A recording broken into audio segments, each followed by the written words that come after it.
Assalamualaikum warahmatullahi wabarakatuh, sobat. Beriman yang dimuliakan Allah, sebelum kita mulai, alangkah baiknya jika para pemirsa sekalian untuk bantu channel ini terus berkembang dengan cara like, komen, dan subscribe. Semoga kita selalu dalam keadaan sehat, walafiat, amin ya robbal alamin. Alkisah suatu ketika Nabi Isa berkata kepada ibunya, dunia ini hanya sementara, sedangkan akhirat itu kekal.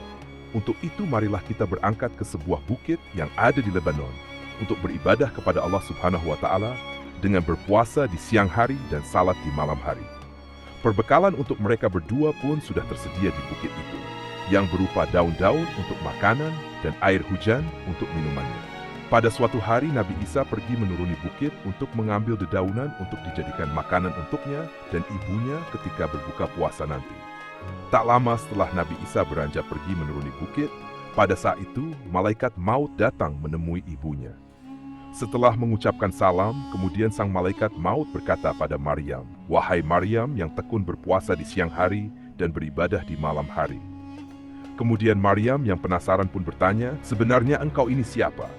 Mengapa sekujur tubuhku bergetar mendengar suaramu dan pikiranku meracau karena wibawamu?" Lalu malaikat maut menjawab, "Aku ini yang tidak punya kasihan terhadap anak karena kecilnya dan tidak hormat pada yang besar karena dewasanya. Akulah yang bertugas mencabut nyawa." Maria pun sempat kaget mendengar tentang siapa sebenarnya tamunya ini. Kemudian Maria melanjut bertanya, "Wahai malaikat maut, apakah kedatanganmu kepadaku ini hanya sekadar berkunjung, atau engkau hendak mencabut nyawaku sekarang?" Malaikat maut berkata, "Siapkah engkau menghadapi maut?" Maryam pun menjawab, "Maukah engkau memberiku waktu sebentar saja karena aku sedang menunggu anakku yang sedang mencari makanan untuk berbuka puasa?" Dengan tegas malaikat maut menjawab, "Semuanya bukan aku yang menentukan. Aku ini hanyalah seorang hamba Allah yang diberi tugas. Demi Allah, sebenarnya aku tidak kuasa mencabut nyawa seekor nyamuk pun tanpa seizin Tuhanku. Aku tidak akan menunda sedikit pun untuk mencabut nyawamu di tempat ini." Dengan hati yang pasrah, Maryam berkata, "Wahai malaikat maut, engkau telah dipercaya mengemban tugas, maka sekarang laksanakanlah tugasmu itu." Lalu setelah itu malaikat maut pun kemudian mencabut nyawa Maryam sesuai dengan tugasnya. Teman-teman keimanan, singkat cerita Nabi Isa pun datang terlambat ke tempat ibunya, hingga waktu itu telah masuk akhir waktu Isya. Isa datang menaiki bukit dengan membawa dedaunan dan kubis di tangannya. Nabi Isa waktu itu tidak mengetahui kalau ibunya telah meninggal dunia dalam posisinya yang sedang berdiri. Maka ketika Isa melewati mihrab ibunya, dan kemudian dia melihat ibunya yang sedang berdiri di mihrabnya, saat itu Nabi Isa mengira bahwa ibunya ini sedang menyelesaikan salat fardunya. Setelah itu Nabi Isa meletakkan makanan yang dibawanya, dan beliau pun beribadah di tempat yang tak jauh dari situ hingga tengah malam. Setelah selesai beribadah, Nabi Isa kembali lagi ke mihrab ibunya. Rupanya Nabi Isa melihat sang ibu masih berdiri seperti tadi di mihrabnya. Kemudian Nabi Isa pun memanggil ibunya dengan suara yang penuh kasih. Nabi Isa berkata, "Salam sejahtera wahai ibuku, hari sudah semakin malam. Sekarang tibalah saatnya berbuka bagi yang berpuasa, serta tiba pula saatnya untuk kita beribadah malam. Kenapa ibu berdiam diri tanpa melakukan semua itu?" Setelah sekian lama menunggu, tapi tidak ada jawaban dan reaksi dari sang ibu, lalu Nabi Isa pun kembali sambil berkata, "Memang tidur itu lebih nikmat."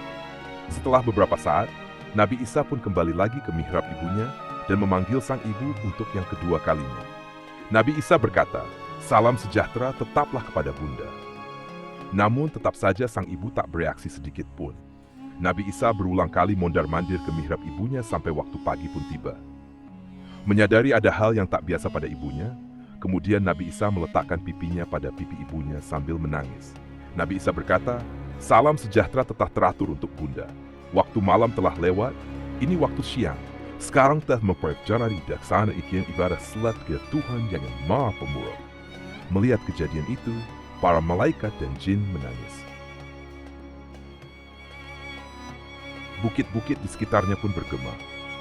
Melihat hal itu, Allah Subhanahu wa Ta'ala lalu memuji para malaikat. "Wahai malaikatku, mengapa kalian semuanya menangis?" tanya Allah Subhanahu wa Ta'ala. Para malaikat menjawab, "Ya Allah, ya Rabb, Engkau maha mengetahui segala hal di dunia ini." Kemudian Allah SWT berfirman, "Sungguh aku maha mengetahui lagi maha penyayang." Tiba-tiba ada suara yang mengatakan, "Wahai Isa, Angkatlah kepalamu, ibumu sekarang telah wafat dan Allah Subhanahu wa Ta'ala memberimu pahala yang besar. Nabi Isa pun mengangkat kepalanya sambil menangis terisak. Nabi Isa berkata, "Siapakah yang akan menemaniku saat sunyi dan sendirian? Siapakah yang akan menghiburku di perantauan ini? Dan siapakah pula yang akan membantuku dalam beribadah kecuali ibuku ini?" Ketika itu Allah Subhanahu wa Ta'ala menyampaikan wahyu kepada bukit di sekitarnya untuk menasihati Nabi Isa alaihissalam. "Wahai Isa, apa yang engkau risaukan? Tidakkah engkau ingin jika Allah saja yang akan menjadi penghiburmu?" Sesaat setelah Nabi Isa mulai menguasai diri, beliau pun turun dari bukit itu menuju perkampungan Bani Israel yang ada di kaki bukit. Kisah hendak meminta bantuan kepada penduduk itu untuk membantu menguburkan jasad ibunya. Namun di luar dugaan, para penduduk kampung itu menolak dan tidak mau dengan alasan mereka takut menaiki bukit itu. Karena telah lama dipercaya bukit itu banyak dihuni ular kecil dan ular besar. Karena tak ada seorang pun yang mau membantunya, Nabi Isa pun kembali naik bukit ke tempat mihrab ibunya. Ketika tak tahu harus bagaimana caranya menguburkan sang ibu, di perjalanan naik ke bukit itu, Nabi Isa bertemu dua orang pemuda yang baik hati. Ternyata kedua pemuda tersebut adalah malaikat Jibril dan malaikat Mikail. Lalu pemuda itu berkata pada Isa, "Wahai Isa putra Maryam, kenalkan, aku adalah malaikat Jibril dan ini adalah malaikat Mikail. Ini obat tubuh dan kain kafan dari Tuhanmu. Ketahuilah, pada saat ini bidadari dari surga yang cantik-cantik sedang memandikan dan membungkus jenazah ibumu dengan kain kafan ini." Kemudian Jibrillah yang menggali kuburannya di atas bukit itu. Lalu mereka bertiga pun menguburkannya setelah menyalati dan menghormatinya. Sesaat setelah ibunya dikuburkan, Nabi Isa berdoa kepada Allah Subhanahu wa Ta'ala, "Ya Allah, ya Rabb, hanya Engkau yang melihat posisiku dan mendengar keluh kesahku. Tiada sedikit pun urusanku yang tersembunyi darimu. Kini ibuku telah wafat dan aku tidak menyaksikan ketika dia wafat.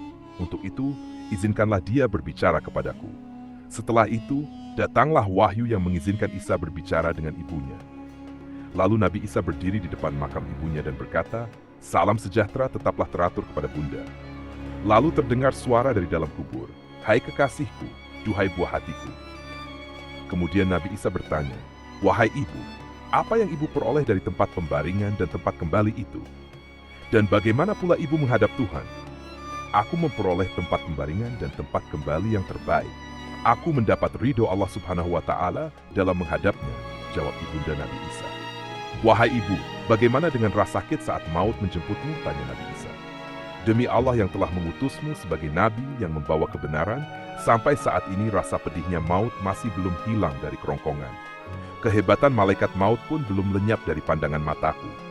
Untuk itu, haturkanlah salam sejahtera untukku hingga hari kiamat," tutur ibunda Nabi Isa. Teman-temanku seiman, kisah kali ini diambil dari sebuah kitab yang berjudul Durratun Nasihin, karya Utsman Al-Haibawi. Kisah ini dapat memberikan motivasi kepada kita sebagai umat Islam untuk selalu menjaga ketakwaan kita kepada Allah Subhanahu wa Ta'ala. Karena dunia ini hanyalah kenikmatan sesaat. Semoga saat waktunya tiba di mana kita akan menghadapi Ilahi, kita mati dalam keadaan yang husnul khotimah. Jadi itulah kisah wafatnya Siti Maryam.